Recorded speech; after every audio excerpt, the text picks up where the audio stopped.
When you read the Gospel of John, chapter 1, verse 1, it opens with a powerful statement.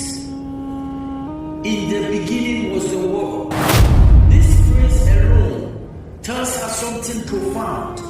The Word didn't come into existence as creation. The Word was already there. Before anything was made, before time, as we understand it began, the Word existed.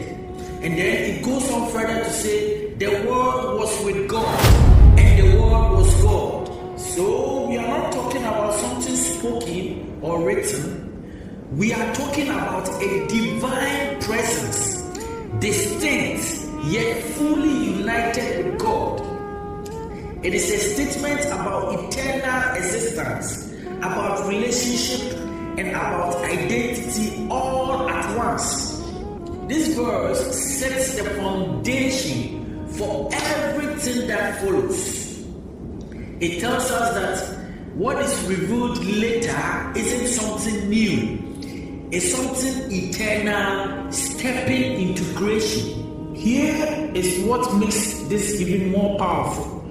The language John uses in Gospel of John chapter 1 isn't random. It draws from familiar ideas that both Hebrew and Hellenistic listeners would recognize. John's words connect to both Hebrew teaching and Greek culture because he was speaking to people from both backgrounds. Some of the listeners knew the Hebrew scriptures where God's words is powerful. It creates, speaks, and reveals truths. Others were influenced by the Greek culture where the idea of the word logos meant the reason or order behind everything in the universe. So John uses this one term in a way that both groups could understand. To the Hebrew listener, it sounded like God is powerful and His word is active. And to the Greek listener, it sounded like the deeper meaning and order behind life. But John goes further than both. He says this word is not just an idea or a force, it is a person, and that person is Jesus. Very importantly, this is what John does. Now he takes what the Hebrew people knew, he takes what the Greek world was searching for, and he declares that both find their fulfillment in one person. Not an idea, not a theory, not a distant force, but a living, breathing person, Jesus. So when John says, in the beginning was the Word, he's saying that Jesus is eternal. When he says the Word was with God, he's revealing a relationship. And when he says the Word was God, he's declaring divinity. Because John is not just introducing a story, he's revealing a reality that the one who created all things, the one who holds all truths, the one who gives meanings to existence itself is Jesus. Let's take a deep look at the background behind these words because it helps us understand them much better. Now, first we look at the Hebrew way of thinking, that is the Jewish background. In Hebrew thoughts, God's word, which is called Dabar, is powerful. It is not just talk. It is not just words being spoken. It is active, meaningful, and effective. When God speaks, something happens. For example, in the beginning, God says, "Let there be light," and the light comes into being. His word doesn't just describe things, it creates them. So, in this way of thinking, God's word is not separate from his action. When he speaks, he's doing something. His word brings things into existence, reveals truth, and carries his power. Now, at the same time, in the Greek and Hellenistic background, is something different. In Greek philosophy, especially among a group called the Stoics, there was an important idea about how the world works. The Stoics believe that the universe is not random or chaotic. They taught that there is a kind of reason or order behind everything, and they call this the logos. The logos to them was like a guiding principle that holds the world together. It brings structure, meaning, and order to everything that we see. It is the reason why the universe makes sense. So, in simple terms, the Stoics believe there is a rational force or wisdom behind all of life. Now, there was a Jewish thinker named Philo who tried to connect Hebrew belief with Greek philosophy. Philo also used the idea of the logos, but he explained it in a way that fits with belief in God. For Philo, the logos was like a bridge between God and the world. It was how God created things and how he made himself known.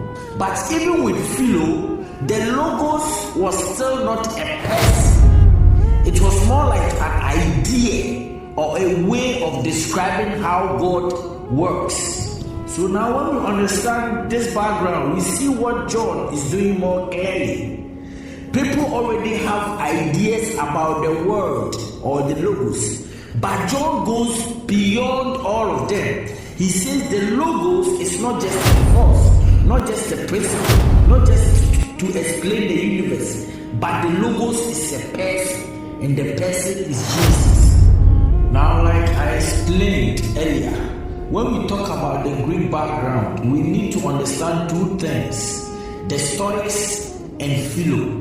First, the Stoics. The Stoics are followers of a philosophy called Stoicism, an ancient way of thinking about life. Some well-known Stoics include Marcus Aurelius and Epictetus. In simple terms, the Stoics believe that the universe is not random or chaotic. Like I said earlier, they thought that there is a kind of reason or order behind everything. Because of this, they believe people should live in a certain way, focus on what you can control, accept what you cannot control, and live with reason, self-discipline, and virtue. So for them, life made sense because there was a deeper order guiding it. Now let's look at Philo. Now Philo was not a group. He was one person, a Jewish thinker from Alexandria who lived around 20 BC to 50 AD. He tried to connect Hebrew belief with Greek philosophy. Philo read the Bible in more symbolic way, and he used Greek ideas, especially the idea of the logos, to explain how God relates to the world. So here's the key difference. The Stoics were a group with philosophy about life in the universe, but Philo was one individual trying to bring together Jewish faith and Greek thinking. And understanding both of these help us see more clearly what John is doing, because he's speaking into a world where these ideas were already known. Now let us bring everything together and clearly summarize what John is claiming in his writing. First is pre-existence. When we read the opening gospel of John chapter 1, it says, "In the beginning was the Word." This means the world already existed before creation. The world did not begin when the world began. It was already there. Second is distinctiveness and relationship. John continues, "And the Word was with God." Let's slow down and understand this with a real life picture. Imagine two people working closely together, like a father and his son running a small workshop. Every day they open the shop together, plan together, build things together.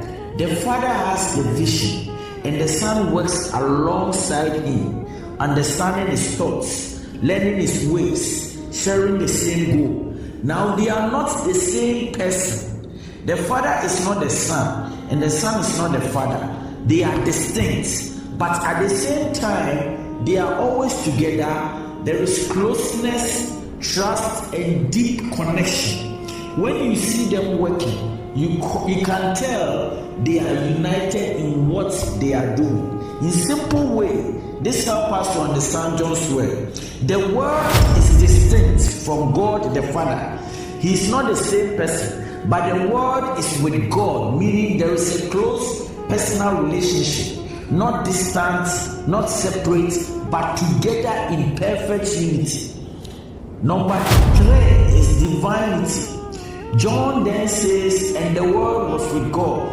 So the Word is not just close to God, the Word is fully divine. The 4th point is agent of creation. As John continues, he explains that things were made through the Word. This means the Word is the one through whom everything came into existence. Nothing was made without him. So when we put it all together, John is making a strong and clear claim. The Word existed before creation. Secondly, the Word is in close relationship with God. Thirdly, the Word is fully divine. And fourthly, the Word is the one through whom everything was created. And as the chapter continues, John reveals that this Word is Jesus. So, this is not just a statement about the world. It is a statement about your life. The one who gives life is the one who gives light. And once you see that, you stop searching in the dark and start understanding where direction comes from. Shalom. See you on the next episode.